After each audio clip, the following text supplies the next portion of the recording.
Bila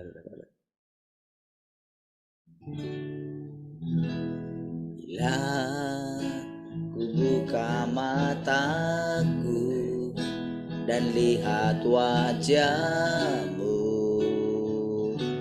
ku terkagum. Bila ku lihat hidupku dan karya tanganmu, ku tersanjung. Sana semua yang baik dalam hidupku, itulah karyamu. Kau beri kesempatan yang baru, dan ku ingin mengenalmu, Tuhan, lebih dari semua yang ku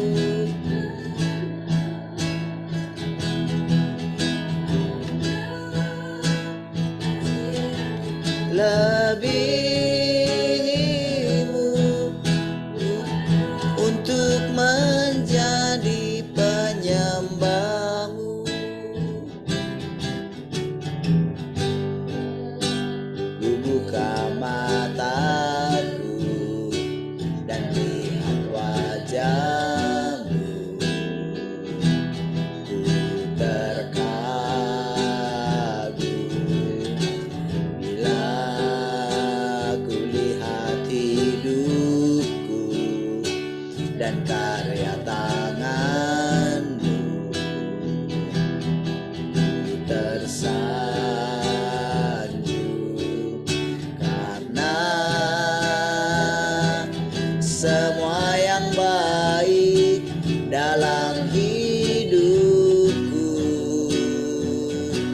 itulah karyamu. Kau beri kesempatan yang baru, dan ku ingin mengenalmu, Tuhan, lebih dalam dari semua yang ku kenal. Tiada kasih yang melebihimu. Ku ada untuk menjadi penyembahmu, dan ku ingin mengenalmu, Tuhan, dari semua yang ku kenal. Tiada kasih yang melebihimu.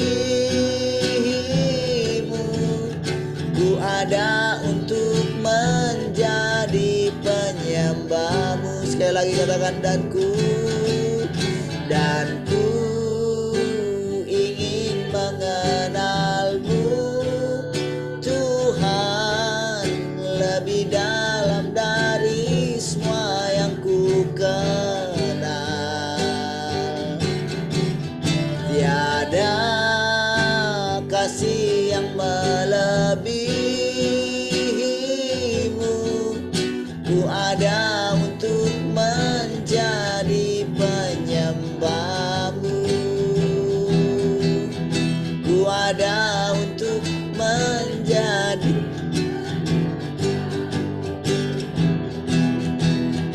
ku ada untuk menjadi penyembahmu.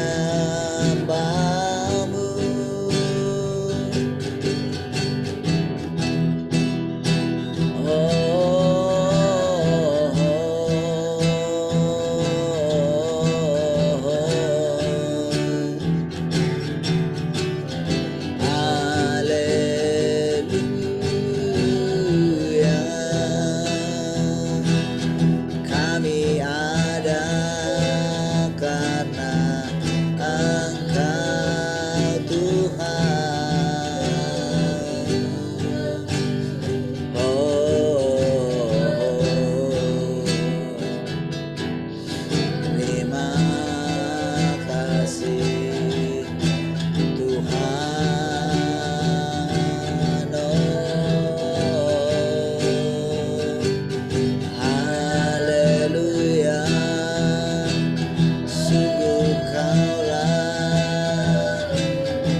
segalanya.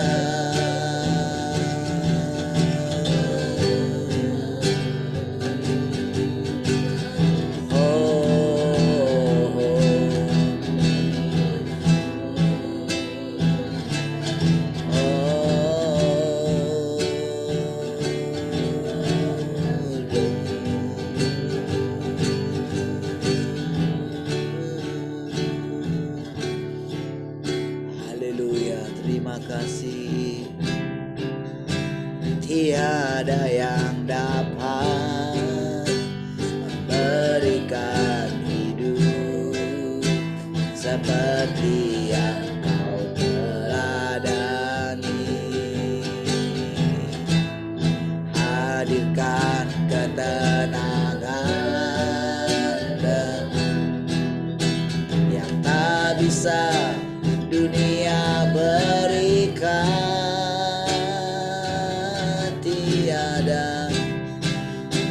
Tiada yang dapat berikan hidup seperti yang Kau teladani. Hadirkan ketenangan yang tak bisa dunia berikan. Tak peduli masa lalu, Engkau tetap memiliku. Ku aman dalam hadirat-Mu. Kau buktikan Engkau setia. Tak peduli masa lalu, Engkau tetap memiliku. Ku aman dalam hadirat-Mu. Kau buktikan Engkau setia. Selamanya Kau setia.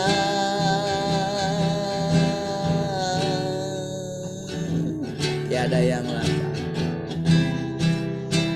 tiada yang dapat memberikan hidup seperti yang Kau teladani. Hadirkan ketenangan dalamku yang tak bisa dunia berikan. Tak peduli masa lalu, Engkau tetap memiliku.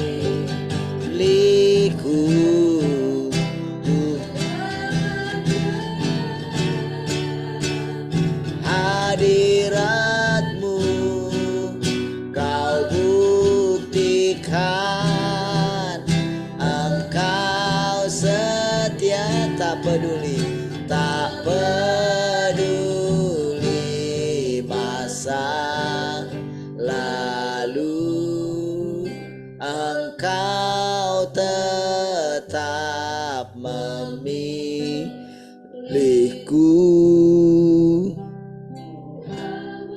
Dalam hadirat-Mu Kau buktikan Engkau setia. Selamanya Kau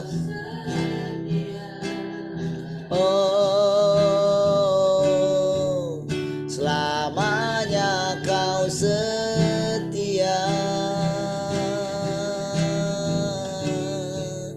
Selamanya Kau setia. Haleluya. Haleluya. Terima kasih Tuhan, kami bersyukur pagi hari ini. Kembali kami dapat bersekutu Tuhan. Oh terima kasih buat segala perkataan-perkataan-Mu yang menghidupkan kami Tuhan. Perkataan-perkataan yang memerdekakan kami Tuhan. Terima kasih Tuhan. Kembali kami tundukkan pikiran dan hati kami, supaya kami dapat diisi dengan firman-Mu Tuhan. Oh berikan kami pencerahan untuk kami dapat menerapkannya dalam hidup kami. Terpujilah Tuhan. Haleluya. Mari sama-sama katakan amin. Baik, sekali lagi shalom semua, selamat pagi. Shalom, selamat pagi semua.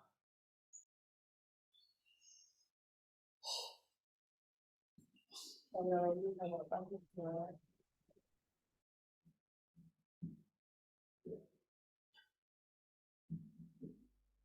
Shalom, selamat pagi semuanya. Shalom, selamat pagi semua. Shalom, selamat pagi semua. Shalom, selamat pagi semua.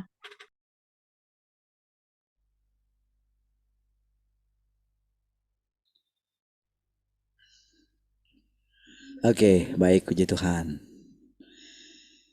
Oke, silahkan. Ada yang mau sharing? Kalau ada yang mau sharing, silahkan.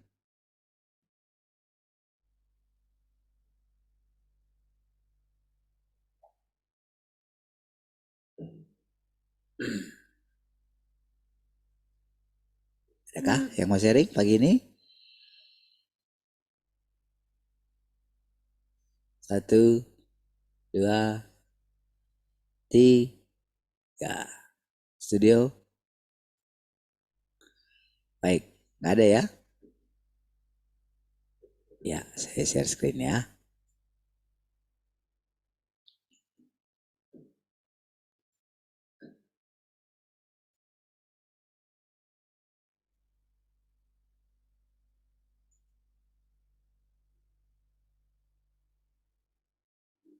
Mari kita sampai di sini ya.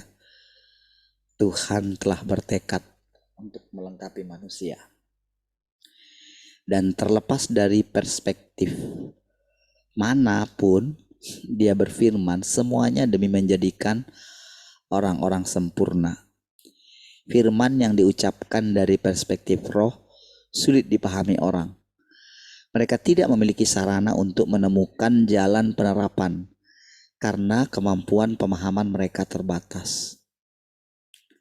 Bisanya interpretasi ya.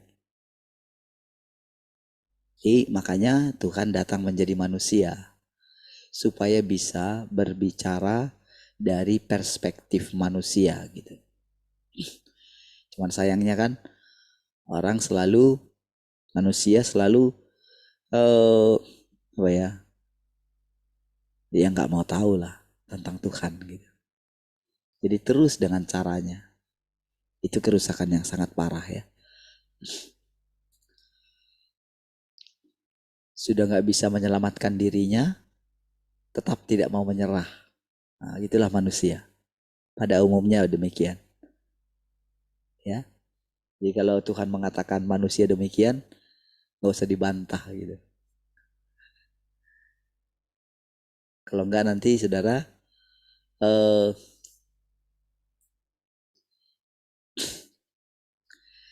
akan seperti bangsa-bangsa atau manusia yang pernah berontak terhadap Tuhan gitu. Jadi ketika kita mendengarkan setiap perkataan demi perkataan, nanti kita akan mengerti kenapa dikatakan demikian gitu. Jadi setiap daripada perkataan Tuhan itu, daripada firman Tuhan itu ada tujuannya. Seperti kita dengarkan berkali-kali ya. Pekerjaan Tuhan mencapai dampak yang berbeda.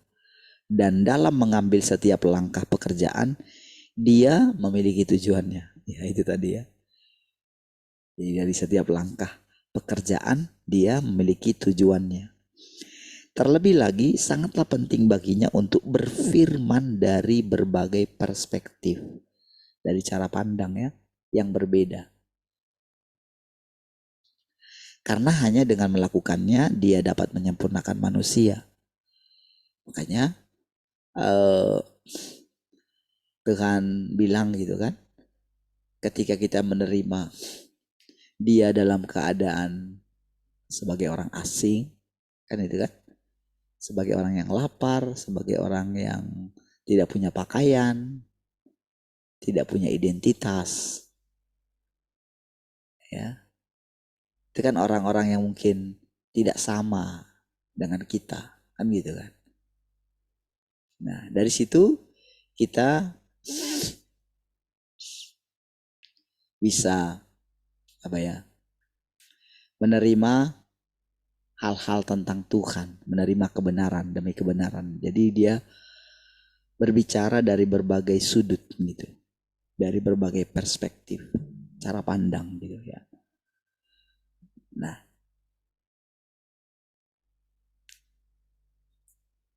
jika dia hanya memperdengarkan suaranya dari sudut pandang roh, tidak akan ada jalan untuk menyelesaikan tahap pekerjaan Tuhan ini. Dari nada suaranya ketika berbicara, engkau dapat mengerti bahwa dia berketetapan untuk melengkapi sekelompok orang ini. Tentu dalam hal ini saudara,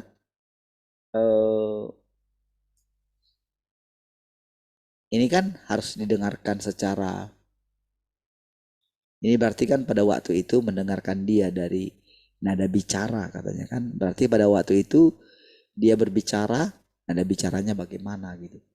Lalu bagaimana dengan kita? Gitu. Ketika kita mendengarkan firman ini, dari mana kita dengar nada bicaranya? Dari mana kita tahu?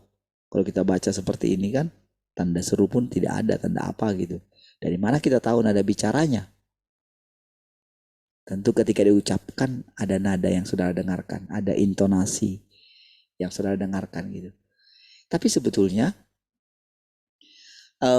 suara yang kita dengarkan di dalam batin kita juga bisa mendengarkan, bisa merasakan berbagai jenis nada bicara, intonasinya dia, tinggi, sabar, atau bagaimana gitu.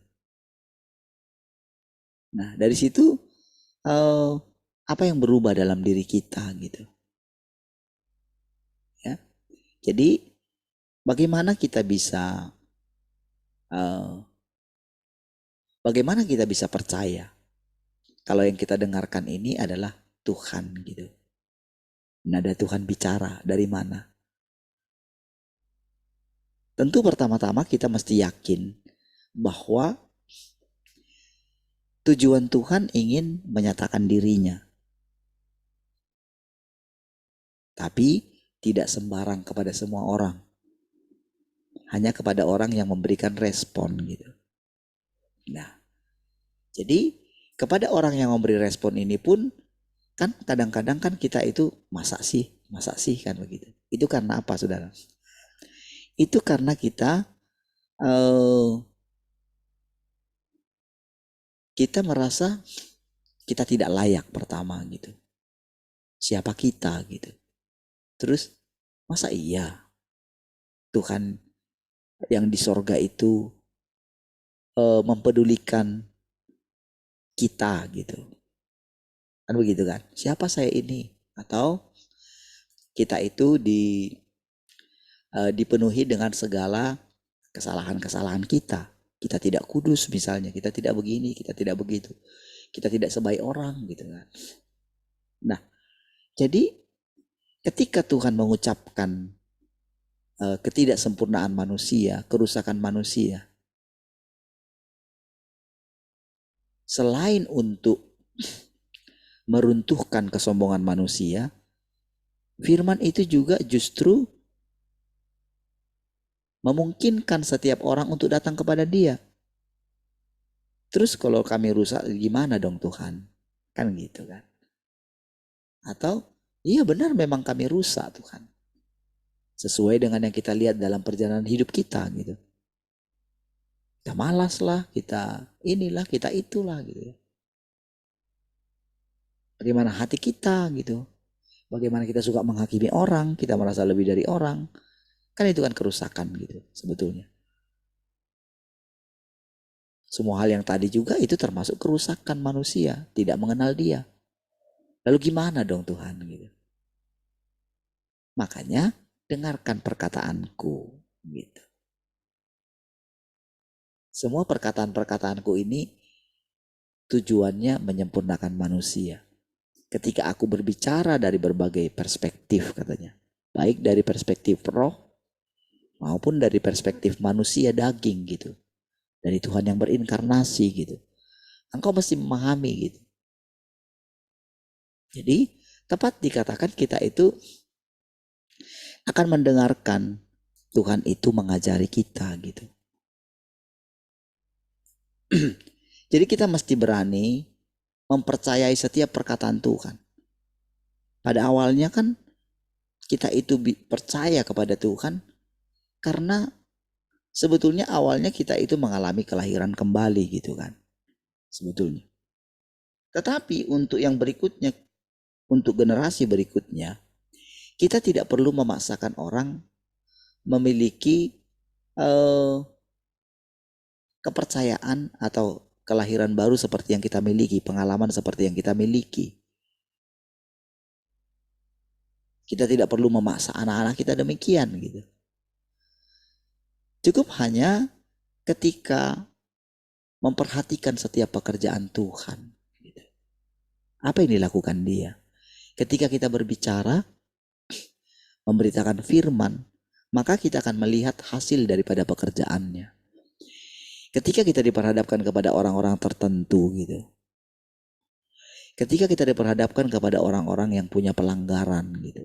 Kesalahan misalnya, apapun itu gitu. Bagian kita adalah menyampaikan setiap perkataannya. Mengenai bagaimana nanti Tuhan bekerja, itu adalah urusan Tuhan gitu. Memang kita akan mulai ketika di kelompok ini saudara, ketika terus kita dengan tekun, akan ada hal-hal yang pertumbuhannya kita lihat. Dan sudah barang tentu akan ada peraturan-peraturan yang akan terbit di dalamnya gitu, akan muncul di dalamnya. Semua orang harus bertekad mendisiplinkan dirinya gitu. Ya. Nah,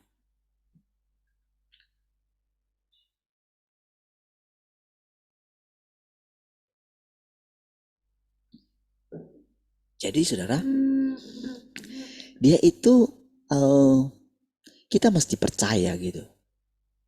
Kita mesti dengan sangat yakin mulai memperhatikan.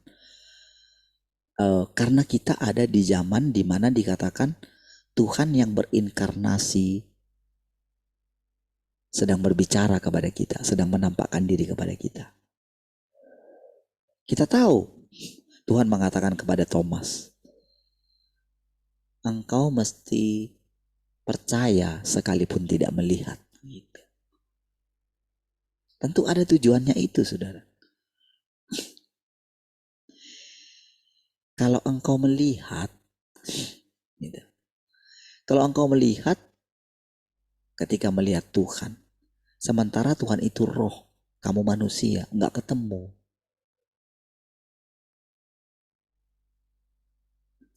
Jadi jangan berpatokan kepada penglihatanmu, kira-kira begitu, atau perasaanmu. Jangan ingin melihat perbuatan-perbuatan ajaib, gitu. Kalau kamu terus melihat perbuatan ajaib, kamu akan terangsang untuk melakukan atau untuk memeras Tuhan, gitu. Ingin melihat perbuatan-perbuatan ajaib, gitu. Nah, sementara Tuhan itu ingin menjadikan kita itu manusia normal, gitu. Saudara, kita tidak melihat bagaimana Adam itu dulu melakukan hal-hal spektakuler. Kita tidak baca itu dalam Alkitab gitu. Kan kita tidak lihat kan. Tetapi boleh kita bayangkan pada waktu itu, karena pada waktu itu segala sesuatu belum rusak, dia kan tidak perlu takut kepada ciptaan Tuhan itu. Walaupun ada binatang liar, walaupun ada singa, ada itu, dia tidak perlu takut kan, karena belum rusak gitu. Setelah rusaklah baru tatanan dunia ini berubah gitu. Makanya ketika dikatakan kembali ke kerajaan 1000 tahun, makanya dites lagi di penghujungnya kan gitu kan. Kan kembali kepada tatanan yang awal gitu.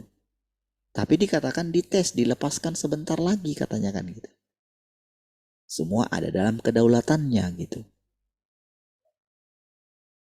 Dibuat menjadi normal. Normalnya itu gimana? Ya kan gak perlu takut.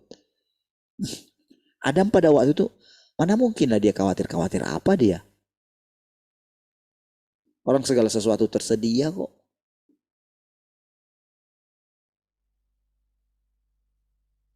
Yang memberikan keinginan siapa? Tuhan juga. Orang pada waktu itu tidak ada perempuan gitu. Cuman dia hanya melihat kok pasangan-pasangan ini, kok binatang-binatang ini datang berpasang-pasangan gitu. Dia lihat ada temannya gitu. Dia mulai berpikir gitu. Tapi dia benar-benar tidak heran gitu kalau misalnya lihat singa bicara, ular bicara, dia tak heran gitu. Biasa aja kali gitu, karena ya dengan siapa dia bicara gitu. Dengan siapa dia berkomunikasi gitu. Ketika burung-burung datang gitu kan. Dengan pohon-pohon juga pasti dia bisa bicara gitu. Dan itu normal. Makanya Tuhan katakan ketika dia buat mujizat dulu, ketika dia mengatakan kepada ombak tenanglah gitu kan. Kenapa muridnya kaget gitu? Iya, mana ada manusia yang bisa bicara seperti itu gitu. Lalu dia mengajarkan, kalau kamu punya iman kecil aja gitu, kamu bisa katakan kepada pohon ini atau gunung ini, tercampaklah gitu. Tercabutlah sampai ke akar-akarnya. Tercampaklah ke bagian laut yang sebelah sana. Maka gunung itu atau pohon itu akan mengikuti perkataanmu gitu. Lalu generasi berikutnya manusia membuat itu dengan cara logika, dengan cara pikirannya gitu. Padahal dulu Tuhan mengatakan katakan gitu. Sama kepada ketika Musa gitu kan. Katakan kepada gunung itu. Tapi dia memukulkan.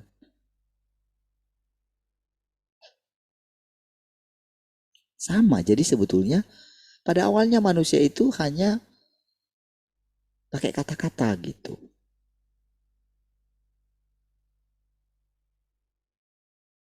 Oke? Nah, jadi sekarang ini saudara, dia mengajari kita dengan kata-kata gitu. Jadi dari semua perkataan-perkataan, perkataan kepada kita ini saudara, boleh dikatakan kita itu dihajar lewat perkataan kok gitu. Kenapa saudara melalui perkataan itu pekerjaannya bisa berhasil saudara? Kenapa? Karena memang dari awal ketika menciptakan dunia ini dia pakai kata-kata gitu. Yang kita banggakan semua yang kita lihat ini.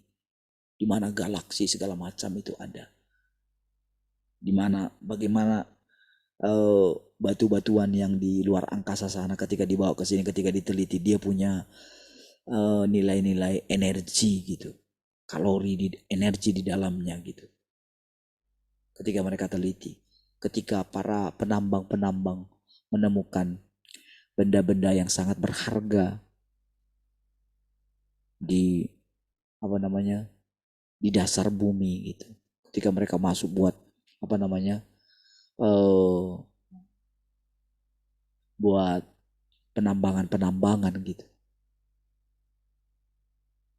Bukankah itu lahir dari semua perkataan gitu? Ya kan? Ketika kita melihat berbagai jenis binatang gitu. Itu semua dari perkataan gitu. Perkataan itu dari mana? Imajinasi Tuhan gitu. Bayangan Tuhan gitu. Jadi kalau kita memperhatikan setiap perkataan Tuhan, lahirlah iman kita. Tapi Tuhan peringatkan, jangan kamu bangga dengan semua itu gitu. Tapi berbahagialah kalau namamu terdaftar gitu. Tertulis dalam buku kerajaanku. Dalam kitabku gitu. Kitab Tuhan di mana? Apakah ada kitab yang besar? Enggak. Dengan gampang saja kitab itu berarti ada dalam ingatan Tuhan. Dengan barang-barang yang ada sekarang kita ini, berarti kita bilang, oh dalam servernya Tuhan. Kan gitu kan dengan mudahnya. Atau dalam cloudnya Tuhan. Atau dalam harddisknya Tuhan gitu. Buku mana yang bisa sebesar apa bukunya kalau ditulis semua nama-nama manusia ini gitu. Tetapi kan dengan sekarang kan dengan harddisk yang makin lama makin kecil gitu kan. Penyimpanan kan. Dulu saudara satu mega saja itu apa namanya flash apa namanya itu sampai kita nggak tahu lagi namanya sekarang karena gue sudah ketinggalan drive apa namanya floppy itu kan floppy namanya dulu kan disket gitu kan dulu kan setelah itu lahirlah CD setelah CD lahir apa DVD kan gitu kan CD memuat 700 mega gitu udah hebat itu lalu ada CD RW lagi kan bisa ditulis bisa dihapus gitu itu kan cikal bakalnya semua dan ternyata hard disk juga bekerja dengan cara CD seperti itu cuman dia sudah bisa mencapai 1 tera berapa tera gitu setelah itu yang kecil-kecil sekalipun ternyata sudah bisa menyimpan berapa tera gitu kalau dulu saudara itu yang kalau kayak komputer-komputer yang ini ya itu lemari-lemari saudara itunya tempat penyimpanan data itu saudara sekarang sangat kecil sekali bagaimana setiap orang bisa menyimpan misalnya di YouTube gitu kan itu kan disimpan di servernya jadi dari situ kita bisa belajar gitu tentu apa namanya penyimpanan sorga itu luas sekali gitu ya nah cukup kita percaya dikatakan ketika misalnya dikatakan aku melihat engkau dengan jelas seperti melihat punggung tanganku katanya cobalah kita lihat ini kan bisa kita perhatikan dengan jelas gitu kalau kita misalnya kurang jelas kita pergi ke tempat yang lebih terang kita perhatikan semuanya logika kita naik apa namanya berpikir gitu kan bekerja logika kita gitu oh ya segitunya kan jadi untuk apa kamu menyembunyikan diri bukankah setiap pikiranmu sebetulnya terbuka di hadapanku gitu jadi dari ketika kita terus mulai membangun hubungan kita dengan Tuhan itu maka itulah yang membuat kita itu eksis ketika watak Tuhan itu tersimpan dalam pikiran kita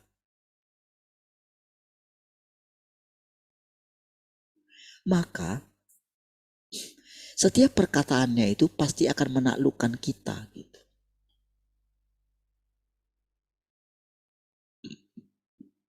Ketika Tuhan menyatakan secara umum manusia itu rusak, itu kan firman. Kalau ada orang yang mengatakan aku tidak gitu. Lah, kita itu berarti orang itu kan melawan Tuhan kan. Berarti kan sedang mengajari Tuhan gitu.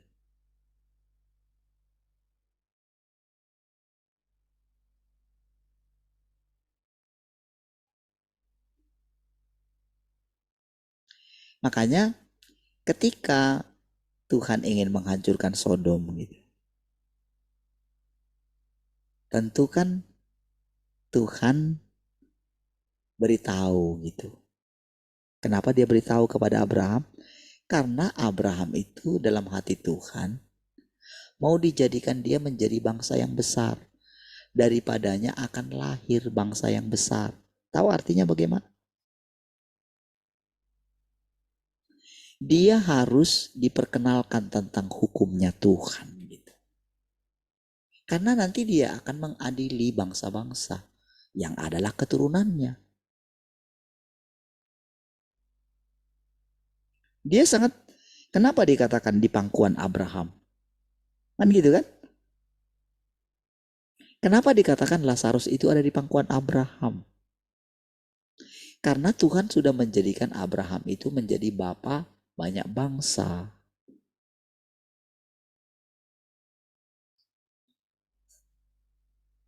Jadi ketika menyebutkan Abraham, kayak nenek moyang, semua orang percaya gitu loh.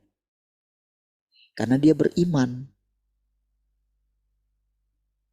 Jadi Lazarus itu belajar kembali di pangkuan Bapak Abraham gitu loh ceritanya. Kan kalau di pangkuan itu kan akan mendengarkan gitu. Kalau misalnya seorang cucu kepada opungnya gitu. Kan gitu kan? Akan mendengarkan.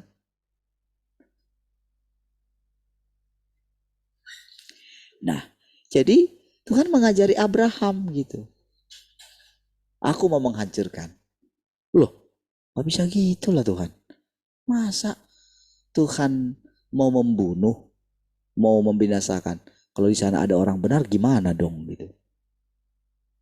Gimana kalau ada di sana 50? Oke. Aku tidak akan hancurkan kalau ada 50 di sana. Berarti nggak ada kan? Tapi nggak ada gitu loh. Oh gitu Tuhan, kalau 45 gimana? Teruskan sampai 10 gitu. Kalau ada 10,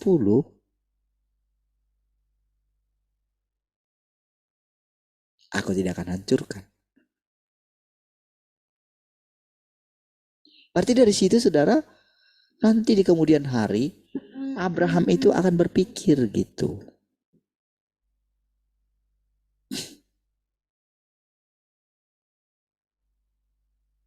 Ketika nanti dia itu menjadi bapa bagi banyak bangsa. Kan semasa hidupnya kan belum dia lihat bangsa-bangsa itu kan. Betul nggak? Kan semasa hidupnya kan baru Ishak yang lahir gitu. Sama Yakub gitu. Ishak kan lalu melahirkan Yakub kan. Dan Esau gitu. Dia lihat dua bangsa itu saudara. Dan itu dengan jelas kan dia lihat gitu. Apakah Abraham mati? Dia mati, tapi apakah rohnya mati? Tidak kan? Karena Tuhan menyebutkan kemudian namanya dia. Abraham bersuka cita melihat hariku.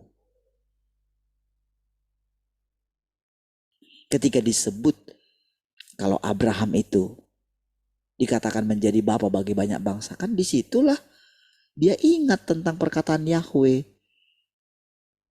Ketika dia melihat keturunannya.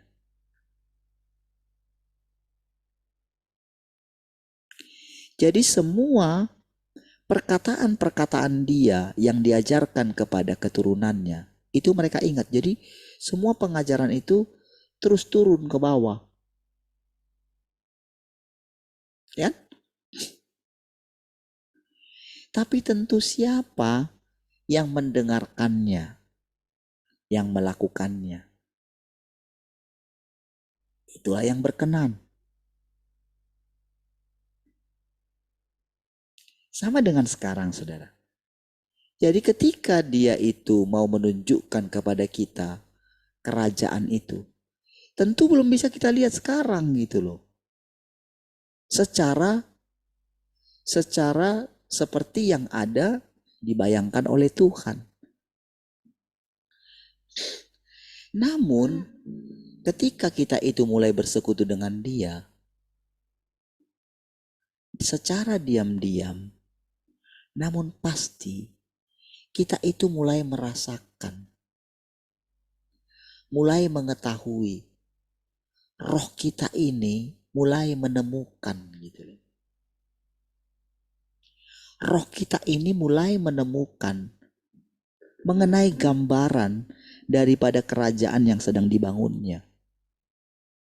Kita mulai mengerti kenapa ya kerajaan Tuhan itu belum hadir gitu.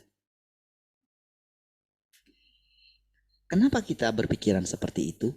Kenapa murid-murid selalu memaksakan Tuhan? Tuhan, maukah engkau pada masa ini memulihkan kerajaan bagi Israel gitu?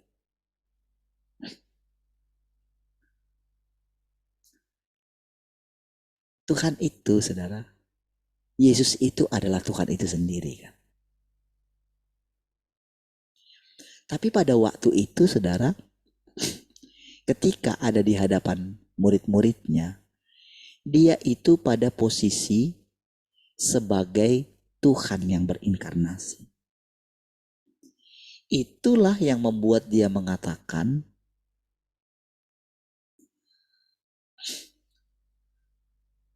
anak tidak tahu gitu. Dia memposisikan dirinya sebagai anak. Tapi dia adalah Tuhan itu sendiri.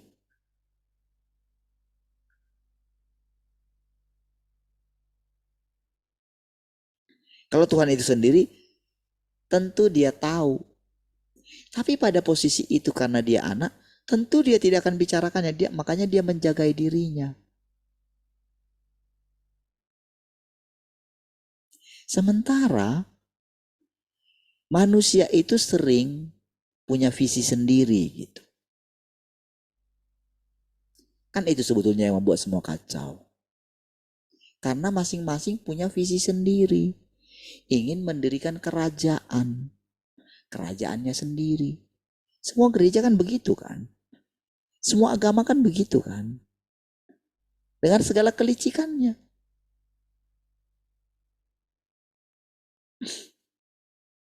Mereka pakai isi-isi ayat-ayat daripada firman Tuhan untuk menguasai yang lain kan. Mereka lupa intinya. Tuhan yang berfirman itu tidak seperti itu. Tuhan yang berfirman itu walaupun dia itu maha kuasa. Tapi dia juga menempatkan dirinya sebagai manusia yang tunduk kepada Tuhan yang maha kuasa. Itu arti terdalam saudara daripada Tuhan yang berinkarnasi. Sekali lagi dia berinkarnasi. Tapi sekarang dia itu tidak disalibkan lagi. Sementara saudara, murid-murid itu, mereka itu terobsesi ingin menjadi sama seperti Tuhan.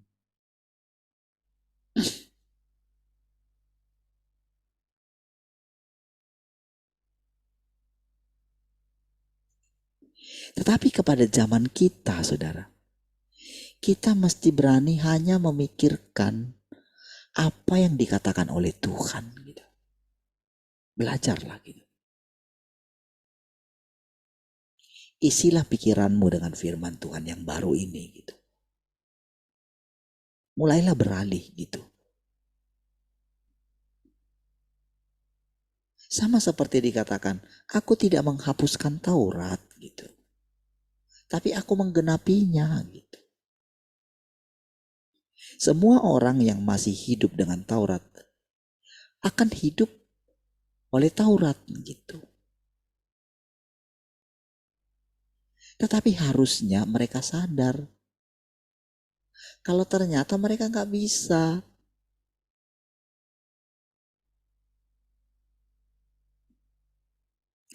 masuk kepada berikutnya, kasih karunia. Oke? Kamu sudah ditebus gitu. Kamu gak bisa, percayalah gitu. Orang terus berusaha menjadi baik. Para pendeta-pendeta, wah mungkin dulu waktu awal-awal mengajari, takut akan Tuhan, bla bla bla bla, segala macam. Apa yang terjadi? Lalu orang karismatik berpikir, ketika mendengar orang-orang gereja lama dulu, mereka menyebut mereka gereja lama gitu, Protestan gitu, nggak ada Roh Kudus di dalamnya. Lalu Tuhan menunjukkan, ini yang kamu katakan kamu punya Roh Kudus, cobalah lihat.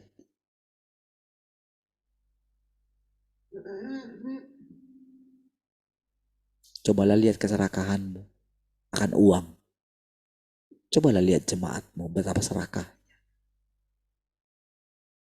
Sementara di gereja-gereja Protestan sudah mulai lebih baik. Dengan peraturan-peraturan yang dibuat untuk pendeta gitu kan.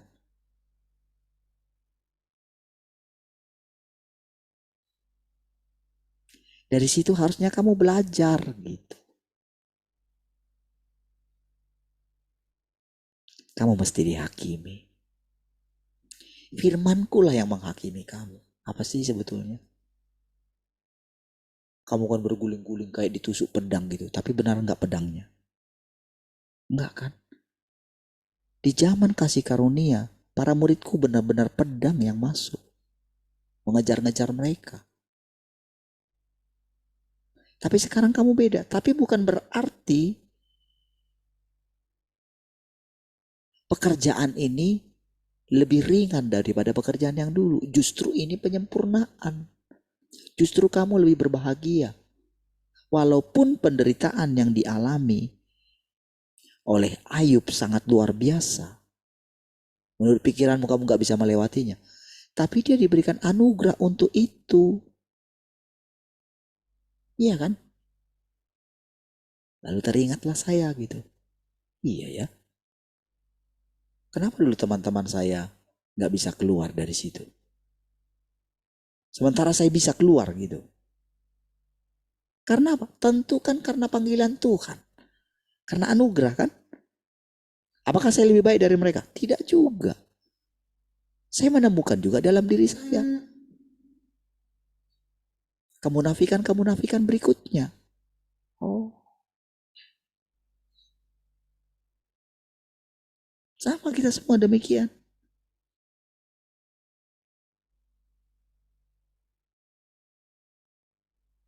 Tapi begitu kita mulai mendengarkan firman, coba lihat. Berkat-berkatnya mulai turun. Iya. Sukacita kita mulai berlimpah. Ketenangan kita, keteguhan hati kita, itu makin lama makin bertumbuh kan? Karena ketenangan hati kita, oleh karena kita mendengarkan firman, oleh karena kita mulai mempercayai sedikit gitu. Saudara mulai mau memperhatikan perkataan dari ya orang biasa ini, sama seperti saudara kan. Tapi mulai saudara berpikir begini, Tuhan akan berbicara kepada kami. Kalau didengar orang kan seolah-olah kan saya bilang saya Tuhan itu. Padahal kan kita ini sedang mengimani kalau Tuhan ada di antara kita. Bukankah menurut Tuhan itu benar? Yang tidak benar adalah seseorang meninggikan dirinya.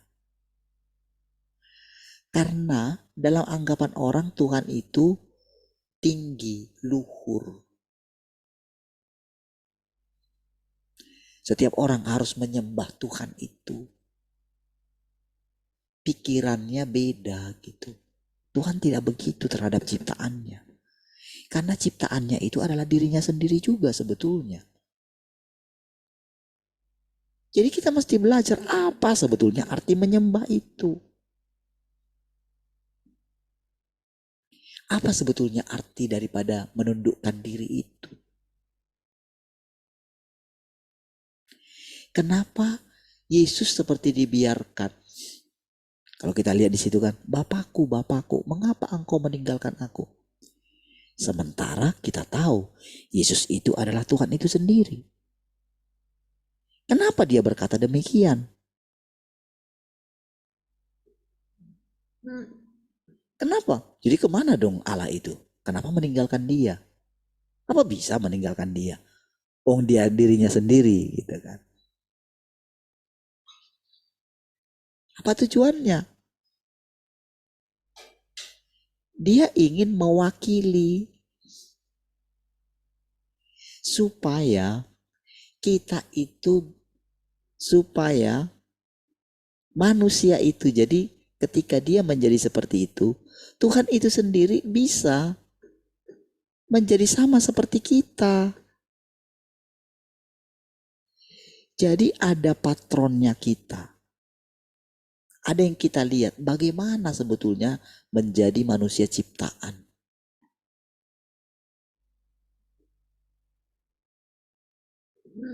Jadi dia menanggalkan kealahannya demi menjadi manusia. Dia membuat dirinya menjadi sederhana, menjadi manusia.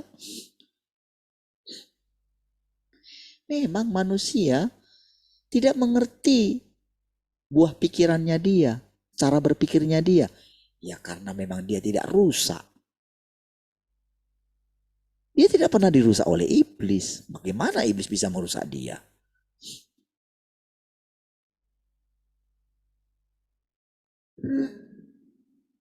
Makanya dia melawan iblis pada waktu itu dengan berfirman. Iblis menggoda dia dengan menyebutkan anak Allah. Tapi dia tetap pegang, aku ini anak manusia. Kenapa iblis berani mencobai dia? Kan gitu lagi pikirannya. Kenapa iblis berani mencobai dia? Karena iblis tahu Tuhan itu tidak mungkin dia berbohong. Ketika dia berfirman, dia menjadi manusia.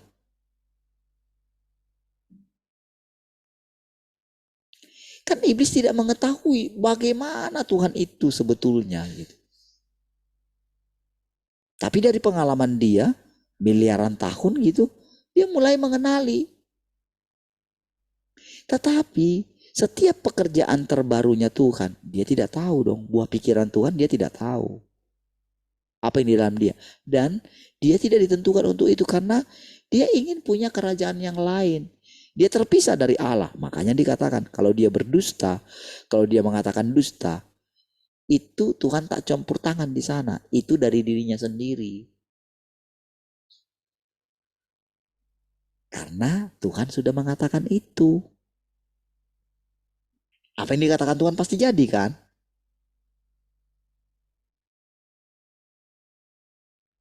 Jadi itu yang membuat dia berani mencobai. Gimana sih Allah ini? Ini katanya Allah ada di dalam dia, inilah Tuhan itu. Kan dia tahu kan?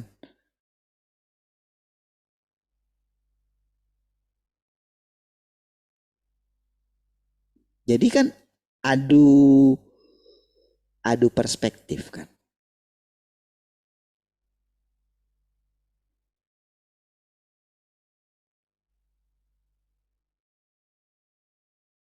Makanya dia hanya menjawab pakai firman. Kalau saudara mulai mengerti itu, mulailah dengan cara yang baru memahami Alkitab itu. Jadi hatimu makin teguh.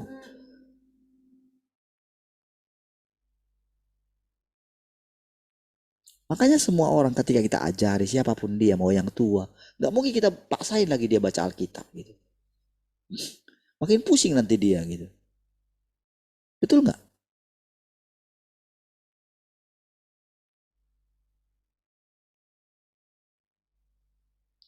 Kenapa kita nggak ajarin seseorang itu untuk datang kepada penciptanya? Dari ketika kita berfirman akan terjadi, atau dari ketika kita berbicara akan terjadi pemisahan. Gak usah pusing dengan itu. Ini pekerjaan Tuhan, bukan pekerjaan kita.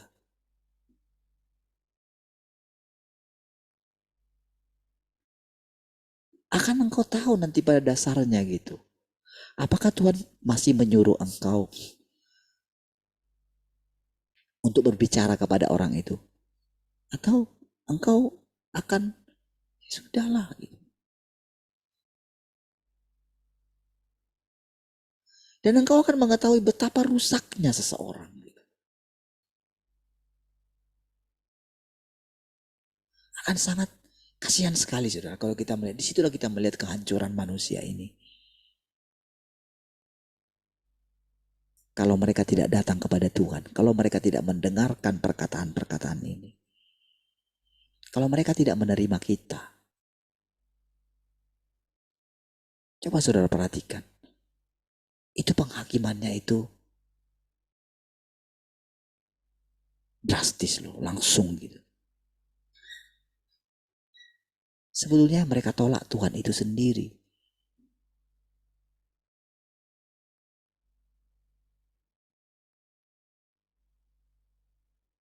Iya. Jadi kalau ada orang menganggap dirinya itu pintar, tahu banyak firman gitu. Sementara dia nggak pernah mau datang kepada Tuhan, akan ketahuan sendiri dengan firman itu, saudara. Jadi ketika kita mulai dengan rendah hati, mau mengakui Tuhan setiap hari, bagaimana kita mengakuinya? Ya dengan bersekutu seperti ini, saudara. Dengan saudara mulai mendengarkan setiap perkataan-perkataan ini. Dan saudara juga menerapkannya. Saudara bisa punya iman. Bukankah tubuhmu itu tubuh daging gitu? Bukankah engkau manusia? Bukankah dengan engkau menyerahkan dirimu? Bukankah berarti Tuhan mau menjadikan engkau menjadi bait sucinya? Menjadi tempat kudusnya? Bukankah engkau menjadi tempat di mana Tuhan itu ketika dia menampakkan diri kepada Musa itu menjadi tempat yang kudus? Kenapa kita tidak berani mempercayai itu? Siapa sih Maria gitu?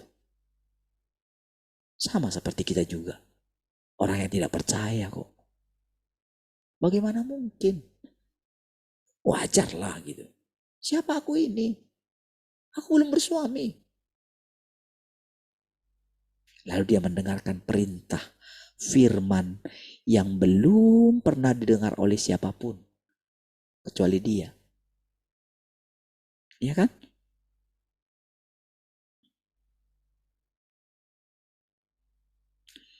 Oleh karena beratnya tekanan yang dialami oleh ibu saya. Waktu dia habis. Ya kan dia bercerai dengan suaminya berarti kan?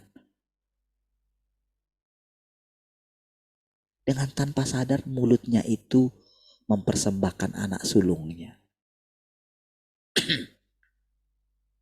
Aku mau anakku jadi pemberita firman Tuhan seperti orang itu.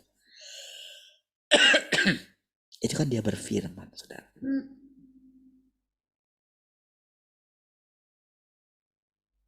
Tapi dengan itu, saudara, Tuhan menunjukkan kepada dia gitu. Bagaimana yang tadinya kehidupan rumah tangganya hancur, diperbaiki sama Tuhan. Gitu kan?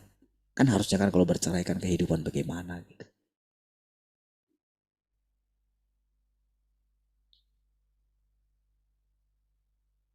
Tapi kenyataannya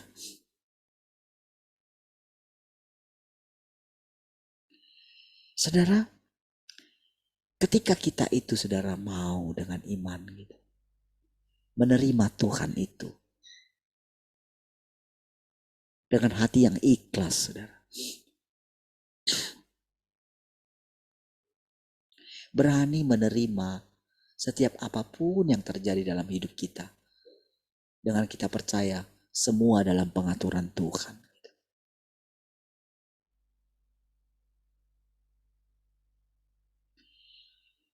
Ketika engkau mendengarkan berita A, berita B, berita C, berita D gitu. Dia melatih kita. Bagaimana caramu bersikap.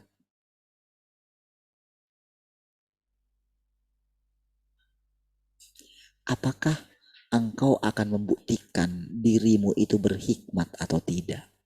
Terbukti daripada bagaimana engkau menjalaninya. Iya. Semua hal-hal yang diperhadapkan setiap hari kepada kita.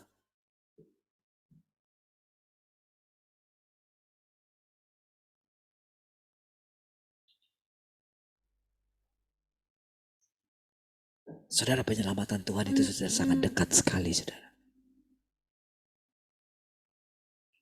Dan orang-orang sangat merindukan firman Tuhan sebetulnya.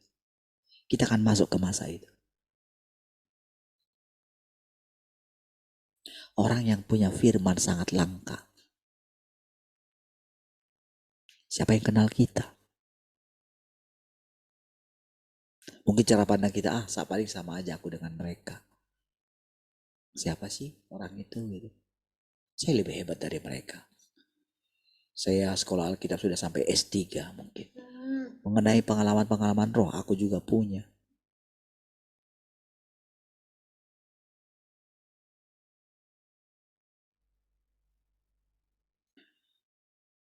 Di malam, saudara, ibu kita WA saya gitu. Chat saya. Dia bilang, Pak, ada ini. Dia forward ke saya chatnya. Seorang ibu-ibu sama dia gitu. Ci, saya lagi di Batam. Ada nggak yang kenal dulu yang, ada nggak? Di Batam masih ada RTM nggak gitu? Kalau ada yang kenal, kasih tahu saya, Ci gitu. Kalau dikasih forward itu ke saya kan. Di mana ini Pak? Katanya gitu. Lalu saya bilang lah, RTM kan sudah nggak ada. Kita kan bukan RTM lagi, Bu. Sudah LRU, saya bilang gitu kan. Gimana ya, Bu? Nanti takutnya dia kecewa gitu. Oh iya ya, katanya gitu. Jadi saya bilang aja, RTM sudah nggak ada. Iya, bilang aja RTM sudah nggak ada di Batam gitu.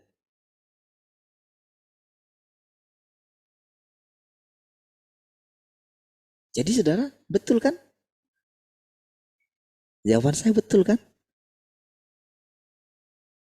Kalau kita kasih tahu, bukan masalah kita nggak menerima dia. Ya, siapa tahu Bapak bisa mau menerimanya. Ya, maksud saya kan dia bilang RTM gitu.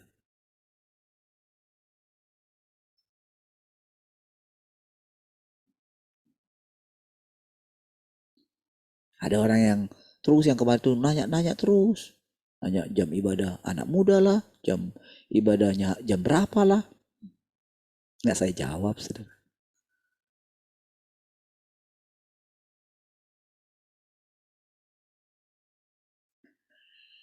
Saudara,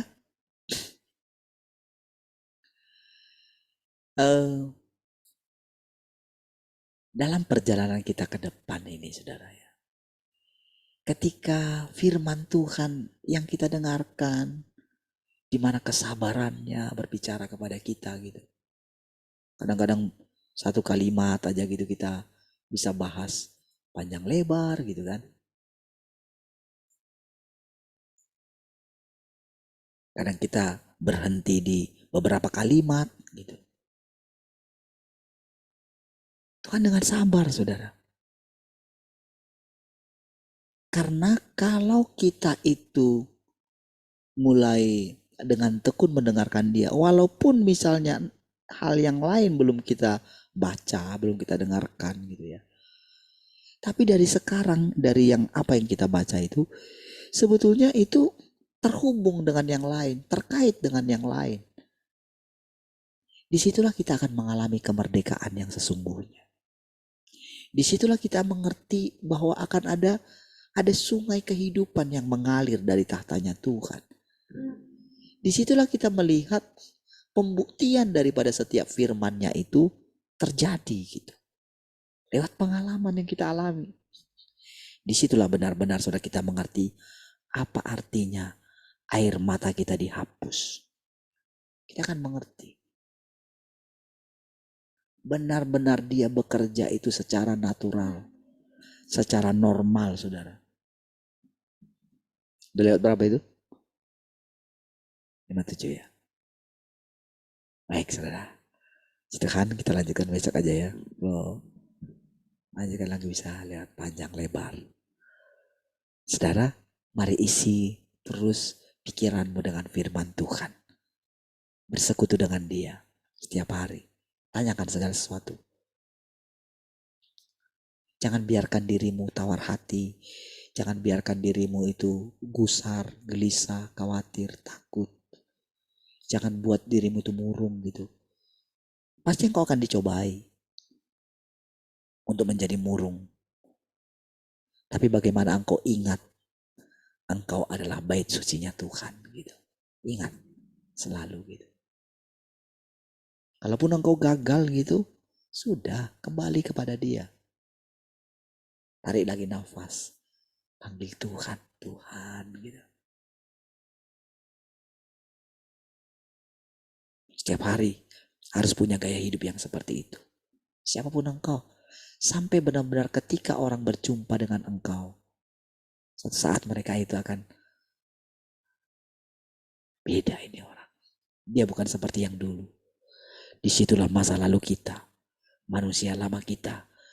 Benar-benar telah berlalu.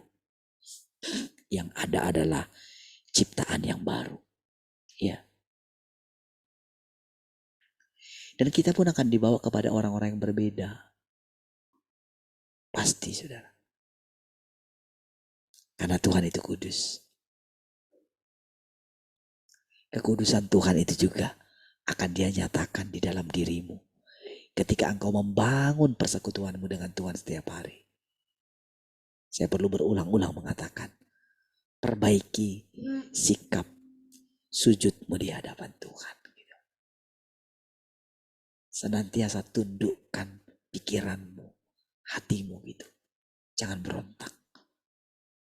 Kalaupun engkau temukan pemberontakan di dalam dirimu, berserulah kepada Tuhan gitu. Tolong aku Tuhan gitu. Itulah bentuk kerendahan hati. Itulah bentuk kita menyadari kita ini ciptaan Tuhan. Tuhan itu menjadi Tuhan kita. Baik, mari kita berdoa saudara. Terima kasih Tuhan, kami bersyukur pagi hari ini. Terpujilah Tuhan selama-lamanya. Persembahkan seluruh hidup kami hari ini untuk menjadi kemuliaan bagi Tuhan. Haleluya. Mari semua kita yang mengasihi Tuhan sama-sama katakan amin. Hai, puji Tuhan, Tuhan memberkati semua.